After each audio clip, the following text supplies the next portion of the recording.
Hello दोस्तों, हम सभी की जिंदगी में ऐसे लोग होते हैं जो हमें समझ नहीं आते। कभी कभी कोई हमें बिना कहे ही किसी चीज के लिए तैयार कर लेता है, हमारी सोच को मोड़ देता है और हम खुद नहीं समझ पाते कि कब, कैसे और क्यों हमने किसी चीज के लिए हाँ कह दिया। क्या आपने कभी महसूस किया है कि कोई आपके डिसीजंस को सीक्रेट इन्फ्लुएंस कर रहा है? क्या कभी ऐसा हुआ है कि किसी ने आपकी इमोशंस का ऐसा इस्तेमाल किया कि आप अपनी ही जिंदगी में बेबस महसूस करने लगे? Welcome to the world of dark psychology. यह एक ऐसी दुनिया है जहां इंसानी दिमाग को इस तरह समझा और मैनिपुलेट किया जाता है कि इंसान को खुद ही एहसास नहीं होता कि वह एक इनविजिबल ट्रैप में फंस चुका है। एमी ब्राउन की किताब dark psychology secrets and manipulation इसी रहस्यमयी दुनिया के बारे में बात करती है। यह किताब उन छिपे हुए साइकोलॉजिकल टेक्निक्स और स्ट्रेटेजीज को सामने लाती है जिनका इस्तेमाल दुनिया के सबसे चालाक और चालबाज लोग करते हैं, चाहे वह पॉलिटिशियन हों, सेल्स एक्सपर्ट्स हों या फिर वे लोग जो सिर्फ अपने सेल्फिश मोटिव्स के लिए दूसरों के दिमाग से खेलते हैं। इस वीडियो में हम इस किताब का डीप एनालिसिस करेंगे, इसकी हर स्ट्रेटेजी को डिकोड करेंगे और आपको यह समझाएंगे कि कैसे लोग आपकी साइकोलॉजी को हैक करके आपको अपनी मर्जी से चलाने की कोशिश करते हैं। लेकिन सिर्फ यही नहीं, हम यह भी जानेंगे कि आप खुद को इन चालाकियों से बचा कैसे सकते हैं। कई लोग यह समझते हैं कि मैनिपुलेशन सिर्फ मूवीज में दिखाया जाने वाला एक कंसेप्ट है, लेकिन हकीकत में यह हमारे रोजमर्रा की जिंदगी में मौजूद है, हमारे ऑफिस पॉलिटिक्स में, हमारे रिलेशनशिप्स में, हमारी सोशल मीडिया इंटरेक्शंस में और यहाँ तक कि हमारे परिवार के कुछ डायनामिक्स में भी। डार्क साइकोलॉजी का असली खतरा यह है कि यह ज्यादातर लोगों को नजर नहीं आता। जो लोग इसे मास्टर कर लेते हैं वे दूसरों के दिमाग को अपनी मर्जी से मोड़ने की ताकत हासिल कर लेते हैं। इसीलिए यह जानना जरूरी हो जाता है कि आपको मैनिपुलेटेड होने से खुद को कैसे बचाना है। जब भी कोई आपसे कहता है कि तुम यह सोच ही नहीं सकते कि तुम्हारे साथ क्या हो रहा है, तो आपको सतर्क हो जाना चाहिए, क्योंकि अक्सर वही चीजें जो हमें नजर नहीं आती वही सबसे ज्यादा खतरनाक होती हैं। डार्क साइकोलॉजी का सबसे बड़ा सच यही है कि यह सब कुछ छिपकर बड़ी चालाकी से किया जाता है। यह एक साइलेंट वॉर है जहां वर्ड्स, इमोशंस और ह्यूमन माइंड ही सबसे बड़े हथियार होते हैं। तो क्या आप रेडी हैं इस मनोवैज्ञानिक रहस्य को जानने के लिए? क्या आप जानना चाहते हैं कि डार्क साइकोलॉजी के सीक्रेट्स क्या हैं और कैसे कुछ लोग आपकी जिंदगी को बिना आपकी इजाजत के कंट्रोल करने की कोशिश कर सकते हैं? अगर हाँ, तो इस वीडियो को अंत तक जरूर देखिए, क्योंकि इसमें हम न सिर्फ आपको इन मैनिपुलेटिव टैक्टिक्स के बारे में बताएंगे, बल्कि आपको इससे बचने के सबसे असरदार तरीके भी बताएंगे। चैप्टर 1, डार्क साइकोलॉजी के सीक्रेट्स और स्ट्रेटेजी। क्या आपने कभी किसी ऐसे व्यक्ति से मुलाकात की है जो बिना कुछ कहे भी माहौल को अपने नियंत्रण में ले लेता है?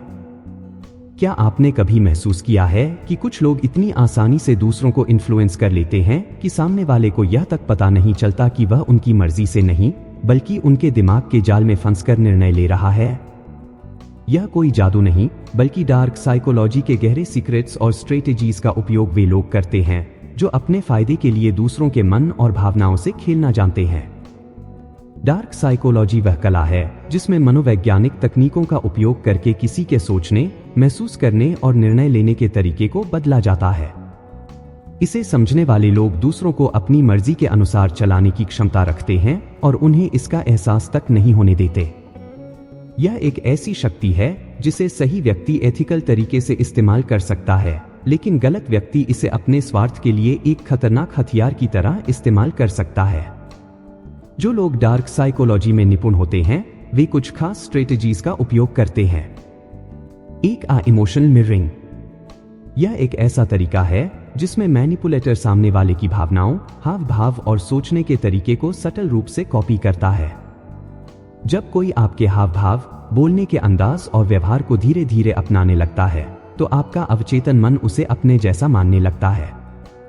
इससे आपके भीतर उस व्यक्ति के प्रति एक अनजाना विश्वास पैदा हो जाता है और यहीं से मैनिपुलेशन की शुरुआत होती है। 2, फियर बेस्ड कंट्रोल। इंसान का दिमाग स्वाभाविक रूप से डर से प्रभावित होता है। जब हमें किसी चीज का डर होता है तो हम उसे टालने के लिए कुछ भी करने को तैयार रहते हैं। डार्क साइकोलॉजी का उपयोग करने वाले लोग इस डर का फायदा उठाते हैं। वे सटल ऐसे शब्दों और विचारों का इस्तेमाल करते हैं जो आपके दिमाग में अनिश्चितता और भय पैदा करें। वे यह दिखाते हैं कि अगर आपने उनकी बात नहीं मानी तो कुछ बुरा हो सकता है। यह डर फाइनेंशियल लॉस, सोशल रिजेक्शन या इमोशनल ब्रेकडाउन का हो सकता है। डर का सही इस्तेमाल करने वाला व्यक्ति आपके दिमाग में वह नैरेट सेट कर सकता है जो उसके फायदे के लिए काम करता है। इसके अलावा गैसलाइटिंग एक ऐसी मनोवैज्ञानिक तकनीक है जिसे डार्क साइकोलॉजी में अक्सर इस्तेमाल किया जाता है। इसमें व्यक्ति धीरे धीरे आपकी परसेप्शन को डिस्टॉर्ट करने की कोशिश करता है, जिससे आपको अपने ही विचारों और यादों पर संदेह होने लगे। आपको यह महसूस होने लगता है कि शायद आप ही गलत हैं और सामने वाला सही है। जब कोई लगातार यह कहे कि तुम चीजों को गलत समझ रहे हो या तुम्हारी याददाश्त धोखा दे रही है, तो यह गैसलाइटिंग का संकेत हो सकता है। यह तकनीक इतनी खतरनाक होती है कि व्यक्ति अपनी ही सोच पर शक करने लगता है और पूरी तरह से मैनिपुलेटर पर निर्भर हो जाता है। डार्क साइकोलॉजी का एक और छिपा हुआ रहस्य है गिल्ट ट्रिपिंग। यह एक ऐसी तकनीक है जिसमें व्यक्ति दूसरे के अंदर अपराध बोध की भावना जगाता है ताकि वह उसकी बात मानने को मजबूर हो जाए।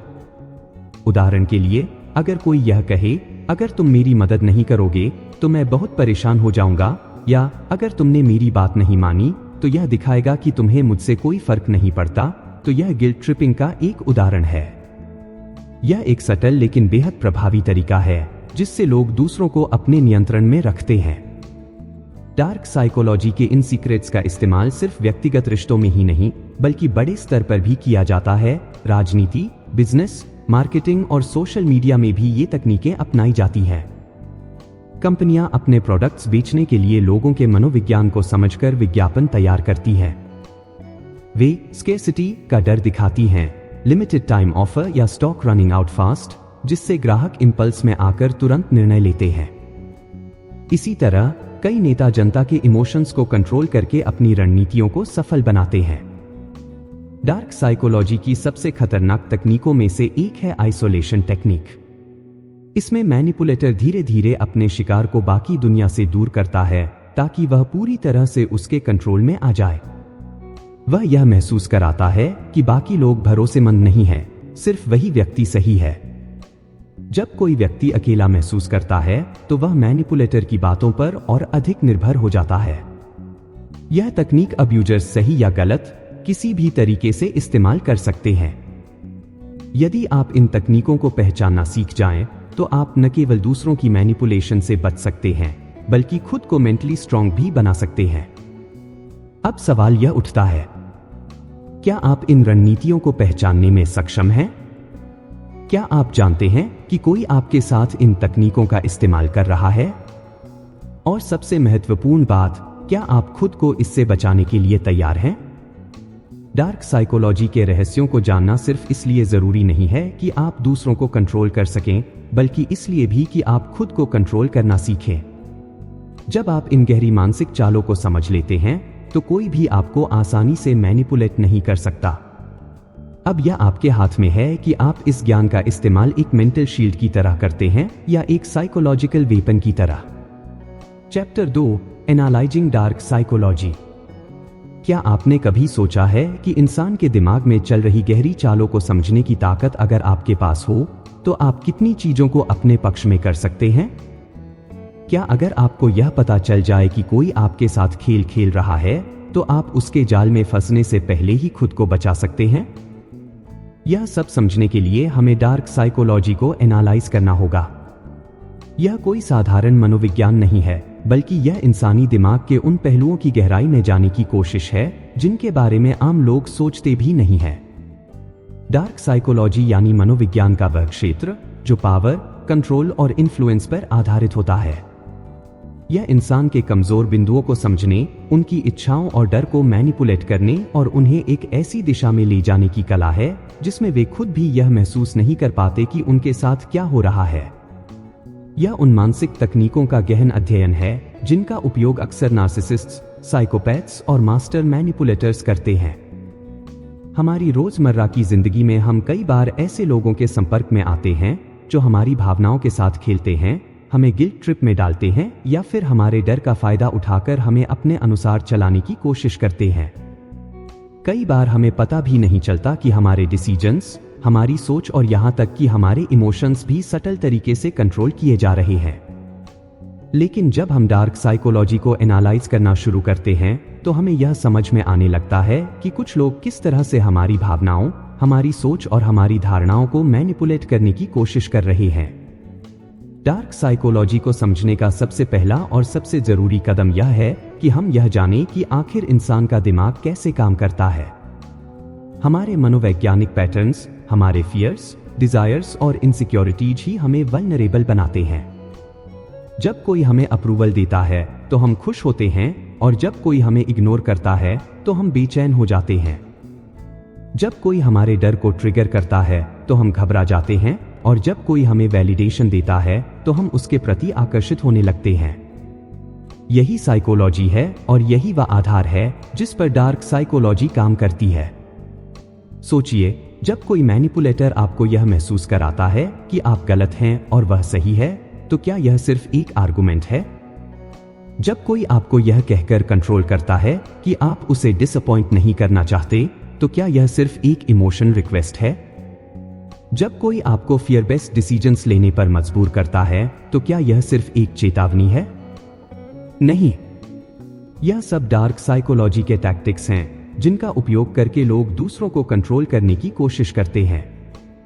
डार्क साइकोलॉजी के कुछ सबसे खतरनाक वेपन्स होते हैं: manipulation, deception, gaslighting, guilt tripping और इमोशनल एक्सप्लॉयटेशन। यह सभी तकनीकें एक ही चीज पर केंद्रित होती हैं, दूसरे व्यक्ति के इमोशंस और थॉट्स को सटल कंट्रोल करना। जब कोई आपको गिल्ट ट्रिप करता है और आपको इस तरह फील कराता है कि आप बुरे इंसान हैं सिर्फ इसलिए ताकि आप उनकी बात मान लें, तो यह डार्क साइकोलॉजी का एक क्लासिक उदाहरण है। जब कोई आपकी परसेप्शन को मैनिपुलेट करता है और आपको यह विश्वास दिलाने की कोशिश करता है कि आपकी ही सोच गलत है, तो यह गैसलाइटिंग कहलाता है।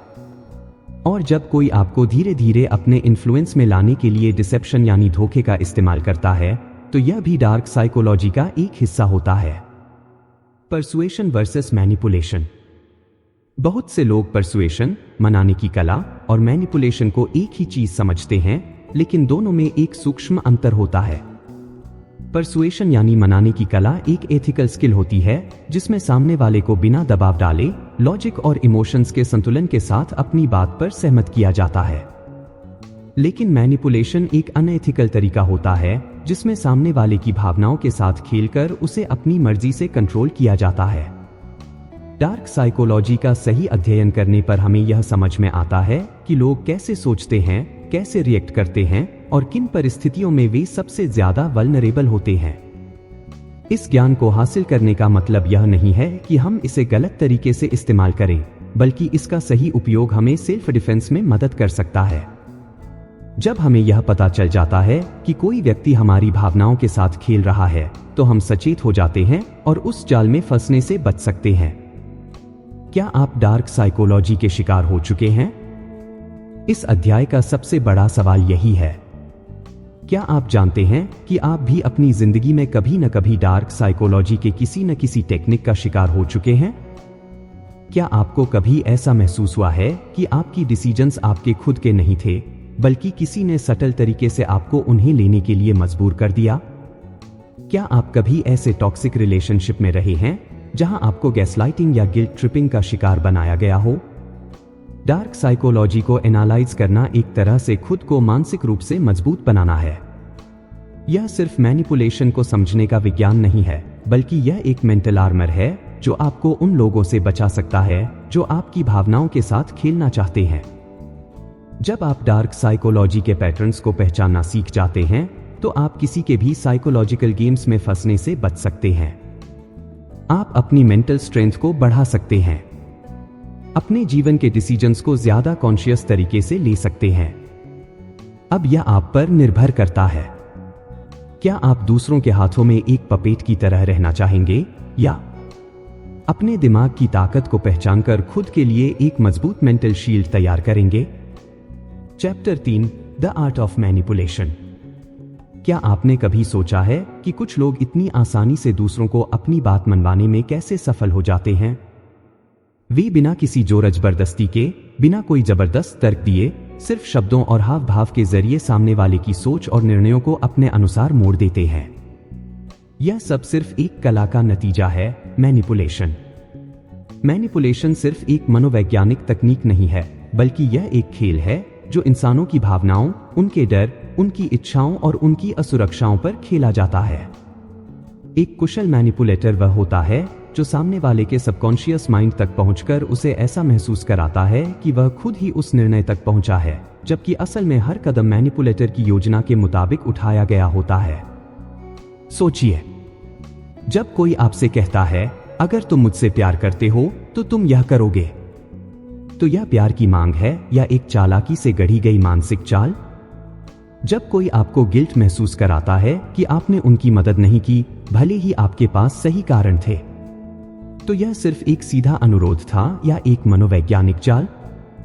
जब कोई अपने शब्दों के माध्यम से आपको यह विश्वास दिला देता है कि आपकी ही सोच गलत है और वे सही हैं, तो यह सिर्फ एक बहस थी या दिमाग से खेला गया एक सटल अटैक? मैनिपुलेशन की जड़ें हमारी भावनाओं में गहराई से धंसी होती हैं। इंसान एक भावनात्मक प्राणी है। हम सभी प्यार, सम्मान, सुरक्षा और स्वीकार्यता चाहते हैं, और जब कोई इन भावनाओं को अपने नियंत्रण में ले आता है, तब वह हमें अपने अनुसार मोड़ सकता है। यह कला इतनी सूक्ष्म होती है कि अक्सर हमें एहसास ही नहीं होता कि हम मैनिपुलेटेड हो रहे हैं। हम सोचते हैं कि हम अपने डिसीजंस खुद ले रहे हैं, लेकिन असल में हर डिसीजन हमें एक खास दिशा में धकेलने के लिए केयरफुली प्लान किया जाता है। एक कुशल मैनिपुलेटर यह जानता है कि किस इंसान की सबसे बड़ी कमजोरी क्या है। कुछ लोगों को वैलिडेशन की जरूरत होती है, कुछ को डराया जा सकता है, कुछ को गिल्ट में डुबोकर कंट्रोल किया जा सकता है, कुछ को ऐसी परिस्थितियों में फंसाकर मैनिपुलेट किया जा सकता है जहां उनके पास कोई और रास्ता ही ना बचे। यह सब एक मानसिक खेल का हिस्सा है जहां कोई हार मानता नहीं दिखता, लेकिन असल में एक व्यक्ति हमेशा मानसिक रूप से हार चुका होता है। क्या आपने कभी ऐसा अनुभव किया है? क्या आपने कभी महसूस किया है कि किसी ने आपको कोई ऐसा काम करने के लिए राजी कर लिया जो आप करना नहीं चाहते थे? क्या आपको कभी गिल्ट ट्रिप में डालकर कोई ऐसा काम कराया गया जिससे आपको बाद में लगा कि आपने खुद के साथ अन्याय किया? क्या आपने कभी ऐसे लोगों के साथ डील किया है जो आपकी बातों को तोड़ मरोड़ कर पेश करते हैं ताकि आप हमेशा खुद को दोषी महसूस करें? मैनिपुलेशन के कई रूप होते हैं। Gaslighting, silent treatment, guilt tripping, passive aggressive behaviour, subtle mind games. यह सभी तकनीकें एक ही उद्देश्य के लिए बनाई गई हैं, दूसरे व्यक्ति के विचारों और निर्णयों को कंट्रोल करना। जब कोई आपको यह महसूस कराता है कि आपकी खुद की सोच गलत है और आपको हर हाल में उनकी बात माननी चाहिए, तो यह गैसलाइटिंग कहलाता है। जब कोई आपको साइलेंट ट्रीटमेंट देता है ताकि आप उनकी मर्जी के अनुसार चीजें करें, तो यह भी मैनिपुलेशन का एक रूप है। जब कोई गिल्ट ट्रिपिंग करता है तो वह आपकी कॉन्शियस को इस तरह हिट करता है कि आप खुद को बुरा महसूस करने लगें और उनकी बात मानने पर मजबूर हो जाएं।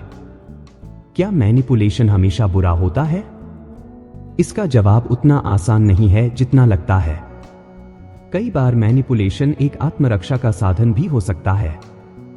जब कोई आपको फोर्सफुली प्रभावित करने की कोशिश कर रहा हो, तो कभी कभी सटल मैनिपुलेशन ही वह तरीका होता है जिससे आप खुद को बचा सकते हैं। जब किसी टॉक्सिक व्यक्ति से निपटना हो, जब किसी नार्सिसिस्ट को उनकी ही भाषा में जवाब देना हो, तब यह एक डिफेंसिव वेपन बन सकता है। लेकिन यह समझना बेहद जरूरी है कि आपको मैनिपुलेटेड होने से बचने के लिए मैनिपुलेशन को समझना होगा। अगर आप यह पहचान लेंगे कि कोई आपकी भावनाओं के साथ खेल रहा है, तो आप खुद को इस खेल से बाहर निकाल सकते हैं। आपको यह समझना होगा कि किसी का गुस्सा, कोई इमोशन ड्रिवन आर्गुमेंट या कोई गिल्ट ट्रिपिंग हमेशा जेन्युइन नहीं होती। कई बार यह सिर्फ टैक्टिक्स होती हैं ताकि आप उनकी मर्जी के अनुसार चलें। Chapter 4, the art of persuasion. क्या आपने कभी सोचा है कि कुछ लोग इतने प्रभावशाली क्यों होते हैं? वे कुछ भी कहें, लोग उनकी बात क्यों मान लेते हैं? वे जब किसी चीज के लिए रिक्वेस्ट करते हैं तो सामने वाला मना क्यों नहीं कर पाता? उनकी प्रेजेंस में एक अलग ही पावर होती है जिससे लोग उनकी बातों से सहमत होने लगते हैं। क्या यह कोई जादू है? नहीं, बल्कि यह है परसुएशन यानी मनाने की कला। परसुएशन एक ऐसी अदृश्य ताकत है जो इंसान के दिमाग में धीरे धीरे असर डालती है। यह कोई जबरदस्ती या मैनिपुलेशन नहीं होती, बल्कि यह एक सटल इन्फ्लुएंस होती है जिसमें सामने वाले को यह महसूस कराए बिना कि उसे प्रभावित किया जा रहा है, उसे अपनी मर्जी से आपके विचारों की ओर आकर्षित किया जाता है। एक कुशल परसुएडर वह नहीं होता जो जबरदस्ती करता है, बल्कि वह होता है जो दूसरों के विचारों, इच्छाओं और भावनाओं को समझकर उन्हें अपने पक्ष में मोड़ने में माहिर होता है। परसुएशन के वास्तविक जीवन में उदाहरण: जब कोई सेल्स पर्सन आपको एक ऐसा प्रोडक्ट बेच देता है जिसे खरीदने का आपका कोई इरादा नहीं था, तो यह सिर्फ एक अच्छी बिक्री थी या एक प्रभावी परसुएशन टेक्निक? जब कोई नेता अपने शब्दों के जादू से हजारों लोगों को अपनी बात मानने के लिए तैयार कर देता है, तो यह सिर्फ एक भाषण था या गहरी मनोवैज्ञानिक रणनीति? जब कोई दोस्त, रिश्तेदार या सहकर्मी बिना किसी दबाव के आपको अपनी मर्जी से कुछ करने के लिए तैयार कर लेता है, तो यह सिर्फ संयोग था या परसुएशन का प्रभाव? परसुएशन की असली ताकत इसके सटल प्रभाव में छिपी होती है। यह किसी को मजबूर करने का तरीका नहीं है, बल्कि यह किसी के सोचने के तरीके को इस तरह प्रभावित करने की कला है कि वे खुद ही आपके विचारों से सहमत हो जाएं। इसीलिए सबसे सफल लोग, बिजनेस लीडर्स, राजनेता, सेल्स एक्सपर्ट्स, मोटिवेशनल स्पीकर्स, सभी परसुएशन की कला में निपुण होते हैं। भावनाओं की ताकत: इंसान एक भावनात्मक प्राणी है और उसकी हर डिसीजन मेकिंग क्रिया में इमोशंस का बड़ा हाथ होता है। एक अच्छा परसुएडर जानता है कि तर्क, लॉजिक से ज्यादा भावनाएं, इमोशंस लोगों को प्रभावित करती हैं। यही कारण है कि महान पब्लिक स्पीकर्स जब भी कोई बात कहते हैं तो वे केवल तथ्यों पर निर्भर नहीं रहते, बल्कि वे अपनी बात को इमोशंस के साथ जोड़ते हैं ताकि लोग उस विचार को सिर्फ समझे नहीं बल्कि उसे महसूस करें। अगर आप ध्यान दें तो परसुएशन का सबसे ज्यादा इस्तेमाल हमारी रोजमर्रा की जिंदगी में होता है। जब कोई बच्चा अपने माता पिता से कोई महंगा खिलौना लेने के लिए जिद करता है और बार बार उन्हें मनाने की कोशिश करता है, तो वह अपनी कच्ची उम्र में ही परसुएशन का इस्तेमाल कर रहा होता है। जब कोई बॉस अपने कर्मचारी को ओवरटाइम करने के लिए तैयार कर लेता है बिना किसी ऑफिशियल ऑर्डर के, तो वह परसुएशन का खेल खेल रहा होता है। जब कोई प्रेमी या प्रेमिका अपने पार्टनर को किसी खास निर्णय के लिए मनाने की कोशिश करता है, तो वह भी इस कला का इस्तेमाल कर रहा होता है। लेकिन परसुएशन और मैनिपुलेशन में बारीक फर्क होता है। मैनिपुलेशन में सामने वाले की भावनाओं से खेलकर उसे मजबूर किया जाता है, जबकि परसुएशन में उसे एक वैकल्पिक दृष्टिकोण दिखाकर उसकी सोच को जेंटली गाइड किया जाता है। एक कुशल परसुएडर कभी भी गिल्ट ट्रिप या फियर टैक्टिक्स का सहारा नहीं लेता। वह यह समझता है कि सामने वाले को क्या चाहिए और उसकी जरूरतों को ध्यान में रखते हुए अपनी बात इस तरह रखता है कि वह खुद ब खुद सहमत हो जाए। परसुएशन की सबसे बड़ी ताकत यह है कि यह एक इनविजिबल फोर्स की तरह काम करता है। इसे सही तरीके से इस्तेमाल किया जाए तो यह किसी की भी सोच को मोड़ सकता है। कैसे बड़े ब्रांड्स हमारी भावनाओं को टारगेट करते हैं? क्या आपने कभी गौर किया है कि बड़े बड़े ब्रांड्स अपने विज्ञापनों में सिर्फ प्रोडक्ट के फीचर्स नहीं दिखाते, बल्कि वे हमारी भावनाओं को टारगेट करते हैं? एक परफ्यूम ऐड में आपको सिर्फ परफ्यूम नहीं दिखाया जाता, बल्कि आपको यह एहसास कराया जाता है कि इसे लगाने से आप ज्यादा आकर्षक और कॉन्फिडेंट महसूस करेंगे। एक कार का विज्ञापन सिर्फ कार के स्पेसिफिकेशंस पर फोकस नहीं करता, बल्कि यह आपके अंदर लग्जरी, एडवेंचर और पावर की भावना जगाता है। यही परसुएशन की असली ताकत है। यह किसी चीज को इस तरह पेश करना कि लोग उसे सिर्फ देखें नहीं, बल्कि उसके साथ जुड़ाव महसूस करें। अब सवाल यह उठता है कि क्या परसुएशन को सीखा जा सकता है? और जवाब है बिल्कुल। यह कोई जन्मजात गुण नहीं है, बल्कि एक सीखी जाने वाली स्किल है। यदि आप इसे समझ लें तो आप अपनी पर्सनल और प्रोफेशनल लाइफ में इसे एक पावरफुल टूल की तरह इस्तेमाल कर सकते हैं। चैप्टर 5, खुद को डार्क साइकोलॉजी से सुरक्षित कैसे रखें? क्या आपने कभी ऐसा महसूस किया है कि कोई व्यक्ति आपको धीरे धीरे कंट्रोल कर रहा है, लेकिन आप यह समझ नहीं पा रहे कि यह हो कैसे रहा है? क्या आपको कभी ऐसा लगा है कि कोई आपकी भावनाओं से खेल रहा है, आपको गिल्ट ट्रिप कर रहा है, या आपको अपनी मर्जी से मैनिपुलेट कर रहा है? अगर हां, तो यह जानना जरूरी है कि आप खुद को डार्क साइकोलॉजी के प्रभाव से कैसे बचा सकते हैं। यह कोई मामूली बात नहीं है, क्योंकि कई बार हम इस मानसिक खेल को पहचान भी नहीं पाते और धीरे धीरे उसके शिकार बनते चले जाते हैं। डार्क साइकोलॉजी कैसे काम करती है? डार्क साइकोलॉजी का सबसे खतरनाक पहलू यह है कि यह आमतौर पर इतनी सटल होती है कि हमें इसका एहसास ही नहीं होता। यह किसी के शब्दों में छिपी होती है, उनकी टोन में, उनकी बॉडी लैंग्वेज में और कई बार तो सिर्फ उनकी मौजूदगी में भी। जो लोग इस कला में माहिर होते हैं, वे अपने शिकार को यह महसूस तक नहीं होने देते कि उनके साथ मैनिपुलेशन हो रही है। लेकिन अगर आप इन टेक्निक्स को पहचानना और खुद को सुरक्षित रखना सीख जाते हैं, तो कोई भी आपको आसानी से कंट्रोल नहीं कर सकता। खुद को डार्क साइकोलॉजी से बचाने के 5 तरीके। 1. सेल्फ अवेयरनेस विकसित करें। अगर आपको अपनी भावनाओं, अपनी सोच और अपनी प्रतिक्रियाओं की गहरी समझ होगी, तो कोई भी आपको आसानी से मैनिपुलेट नहीं कर पाएगा। अक्सर मैनिपुलेटिव लोग दूसरों की इनसिक्योरिटीज को टारगेट करते हैं। वे जानना चाहते हैं कि आपको किस चीज की सबसे ज्यादा परवाह है, आपका सबसे बड़ा डर क्या है, कौन सी चीज आपको सबसे ज्यादा इमोशनली वल्नरेबल बनाती है। अगर आप खुद को अच्छी तरह से जानते हैं और अपनी कमजोरियों को एक्सेप्ट करते हैं, तो आप दूसरों को उन कमजोरियों का फायदा नहीं उठाने देंगे। 2. इमोशनल बाउंड्रीज सेट करें। बहुत से लोग इसलिए मैनिपुलेट होते हैं क्योंकि वे अपनी इमोशनल बाउंड्रीज को डिफाइन नहीं कर पाते। मैनिपुलेटर्स हमेशा चाहेंगे कि आप अपनी बाउंड्रीज को भूल जाएं और उनके अकॉर्डिंग एक्ट करें।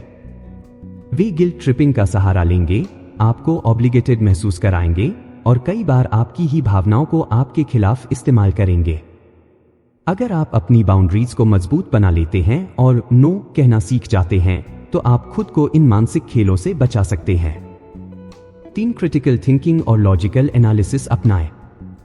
एक मास्टर मैनिपुलेटर हमेशा इमोशंस का इस्तेमाल करता है, क्योंकि वे जानते हैं कि इमोशंस इंसान को सबसे ज्यादा इन्फ्लुएंस करते हैं। लेकिन अगर आप हर चीज को लॉजिकली एनालाइज करना शुरू कर दें, तो आप मैनिपुलेशन से बच सकते हैं। जब भी कोई आपसे कुछ कहे या आपको किसी बात के लिए पुश करे, तो खुद से पूछिए, क्या यह सच में सही है या यह सिर्फ एक इमोशन ट्रैप है? कई बार सिर्फ इतना सोचने भर से ही हम मैनिपुलेशन के जाल से बच सकते हैं। 4. असर्टिव बने, असर्टिवनेस विकसित करें। असर्टिवनेस का मतलब है अपनी बात को मजबूती से रखना, लेकिन बिना किसी आक्रामकता के। एक मैनिपुलेटिव व्यक्ति तभी ताकतवर होता है जब सामने वाला कमजोर होता है। लेकिन जब आप खुद पर कॉन्फिडेंट होते हैं, अपनी राय को साफ तरीके से रखते हैं और बिना दबाव में आए अपने फैसले लेते हैं, तो कोई भी आपको आसानी से मैनिपुलेट नहीं कर सकता। निष्कर्ष: अगर आप खुद को डार्क साइकोलॉजी से बचाना चाहते हैं, तो खुद को समझें, इमोशनल बाउंड्रीज सेट करें, लॉजिकल थिंकिंग अपनाएं और असर्टिव बने। जब आप इन स्किल्स में मास्टर बन जाते हैं, तो कोई भी आपको आसानी से कंट्रोल नहीं कर सकता। इसके अलावा अपने आसपास के लोगों को समझना भी बेहद जरूरी है। अक्सर जो लोग हमें मैनिपुलेट करते हैं, वे हमारी रोजमर्रा की जिंदगी में ही होते हैं। दोस्त, सहकर्मी, रिश्तेदार या कभी कभी तो हमारे सबसे करीबी लोग भी। वे धीरे धीरे हमें इमोशनल ट्रैप्स में फंसाते हैं और हमें यह एहसास तक नहीं होने देते कि वे हमारे दिमाग के साथ खेल रहे हैं। इसलिए लोगों के शब्दों से ज्यादा उनके कार्यों पर ध्यान देना जरूरी है। अगर कोई बार बार आपके सेल्फ एस्टीम को गिराने की कोशिश कर रहा है, आपको गिल्ट ट्रिप कर रहा है या आपको मेंटली एग्जॉस्ट कर रहा है, तो यह एक रेड फ्लैग है। डार्क साइकोलॉजी से बचने के लिए सबसे प्रभावी तरीका क्या है? मानसिक रूप से मजबूत बने। इसका मतलब है सेल्फ रिस्पेक्ट, सेल्फ वर्थ और सेल्फ कॉन्फिडेंस को बढ़ाना। जब कोई मैनिपुलेटर देखता है कि आप अपनी वैल्यू को समझते हैं, तो वे आपको कंट्रोल करने में असफल हो जाते हैं। वे हमेशा उन लोगों को टारगेट करते हैं जो इमोशनल वैलिडेशन की तलाश में होते हैं, जिन्हें अप्रूवल चाहिए होता है, या जो आसानी से प्रभावित हो जाते हैं। लेकिन अगर आप अपनी वैल्यू खुद पहचानते हैं तो कोई भी आपको गिल्ट ट्रिप करके कंट्रोल नहीं कर पाएगा। टॉक्सिक लोगों से कैसे बचें? एक और जरूरी चीज है डिस्टेंस मेंटेन करना। अगर आपको यह एहसास हो जाए कि कोई व्यक्ति लगातार आपकी मेंटल हेल्थ को प्रभावित कर रहा है, तो सबसे अच्छा तरीका यह है कि आप उससे धीरे धीरे डिस्टेंस बना लें। यह हर बार संभव नहीं होता, लेकिन जहां भी मौका मिले वहां आपको टॉक्सिक लोगों से दूर रहने की कोशिश करनी चाहिए। कभी कभी सबसे अच्छा सेल्फ डिफेंस यही होता है कि आप मैनिपुलेशन के सोर्स से ही दूर हो जाएं। सबसे महत्वपूर्ण बात क्या है? खुद को विक्टिम माइंडसेट से बाहर निकालें। कई लोग यह सोचते हैं कि वे बार बार मैनिपुलेट होते रहते हैं और वे इससे बच नहीं सकते। लेकिन सच यह है कि डार्क साइकोलॉजी उन्हीं लोगों पर असर करती है जो इसे समझते नहीं हैं। जब आप इन साइकोलॉजिकल ट्रिक्स को पहचानना सीख जाते हैं तो आप मानसिक रूप से इतना मजबूत हो जाते हैं कि कोई भी आपको आसानी से मैनिपुलेट नहीं कर सकता। अब सवाल यह उठता है, क्या आप कभी किसी के द्वारा मैनिपुलेट हुए हैं लेकिन आपको उस वक्त एहसास नहीं हुआ? क्या आप भी कभी गिल्ट ट्रिप, इमोशनल ब्लैकमेल या गैसलाइटिंग के शिकार हुए हैं? और अगर हां, तो क्या अब आप खुद को बचाने के लिए तैयार हैं? डार्क साइकोलॉजी को हर कोई नहीं समझ पाता, लेकिन जो इसे समझ लेते हैं वे अपनी जिंदगी को पूरी तरह से बदल सकते हैं। अब यह आप पर निर्भर करता है। आप इसे सिर्फ एक साइकोलॉजिकल ट्रिक की तरह देखेंगे या इसे एक मेंटल शील्ड की तरह अपनाकर खुद को हर तरह के इमोशनल मैनिपुलेशन से बचाने के लिए तैयार करेंगे। अगर आपको यह वीडियो पसंद आया हो और आप चाहते हैं कि मैं इस तरह की और भी किताबों का सार आपके लिए लाता रहूं, तो वीडियो को लाइक करना ना भूलें। अपने विचार कमेंट में जरूर बताएं। क्या आपको कभी ऐसा महसूस हुआ है कि कोई आपको बिना आपके जाने मैनिपुलेट कर रहा था? और अगर हां, तो आपने उससे बचने के लिए क्या किया? आपकी राय मेरे लिए बहुत मायने रखती है। और हां, अगर आप इस चैनल पर नए हैं तो कोच विकास राज चैनल को सब्सक्राइब करें और बेल आइकन दबाएं ताकि आपको ऐसे ही दमदार और ज्ञानवर्धक वीडियो सबसे पहले मिल सके। अगली बार हम एक और दिलचस्प किताब के साथ मिलेंगे जो आपकी सोच को और भी ज्यादा तेज और प्रभावी बनाएगी। धन्यवाद। मिलते हैं अगले वीडियो में।